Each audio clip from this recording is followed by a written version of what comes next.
तो last video आपने देखा था कि कौन कौन से फैक्टर्स हैं जो कि रिस्पॉन्सिबल हैं क्लाइमेट चेंज के लिए। आज हम पढ़ते हैं कौन कौन से इंटरनेशनल एग्रीमेंट्स हुए हैं ओजोन लेयर डिप्लीशन के लिए या फिर ग्रीन हाउस गैसेज का उत्सर्जन के लिए। तो उससे पहले आप सभी को हैप्पी जन्माष्टमी। मौसम सुहाना है। तो देखिए, पहला हुआ था इसमें Vienna convention signed in 1985 for ozone protection not successful.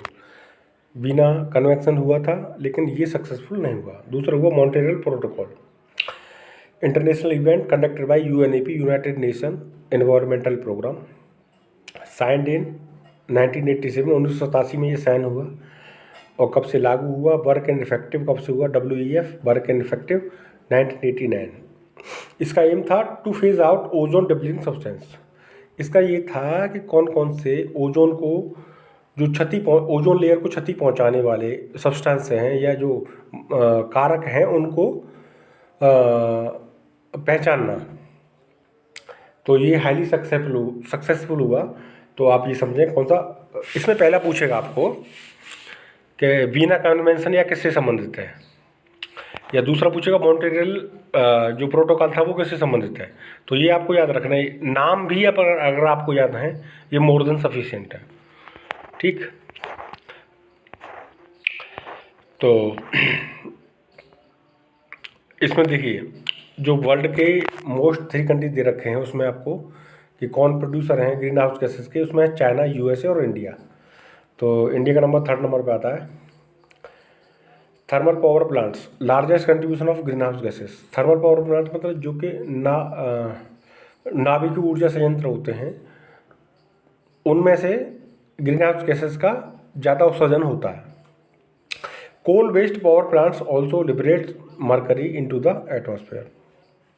जहाँ कोयले से बिजली बनाई जाती है वो क्या करते हैं, वहाँ पे भी वो मरकरी जो है वो एनवायरनमेंट में इंट्रोड्यूस हो जाती है या फिर उत्सर्जन होता है मरकरी का। Scientist discovers first ozone hole over Antarctica in 1980s, carbon footprint. ठीक, तो ये क्वेश्चन आपसे पूछा जाएगा कि फर्स्ट ओजोन होल जो है वो अंटार्कटिका पे देखा गया था या आर्कटिका कहाँ पे देखा गया था। तो आपको पता है अंटार्कटिका पे देखा गया कि क्योंकि वहाँ पे क्या होता है, वहाँ जो ट्रोपोस्फीयर की जो स्ट्राटोट्रोपोजी जो है वहाँ पे ऊंचाई कम है, इसलिए वहाँ पे क्या है आसानी से जो आपकी O3 है वो वहाँ एनवायरनमेंट में पहुँच जाती है, जिसकी वजह से क्या है कि जब उसका विघटन हो जाता है तो ओजोन लेयर छिद्र बन जाता है, वही ओजोन लेयर डिप्लीशन कहलाता है। कार्बन फुटप्रिंट क्या चीज़ है ये आप पढ़िए। Total set of all greenhouse gases release directly और indirectly into the atmosphere by an event person organisation etc। तो ये कार्बन फुटप्रिंट हम किसी चीज़ को कहेंगे, जैसे भी जो भी ग्रीन हाउस गैसेज हैं, कार्बन डाइऑक्साइड, ओजोन, या फिर आप वाटर वेपर कह लीजिए, और O3,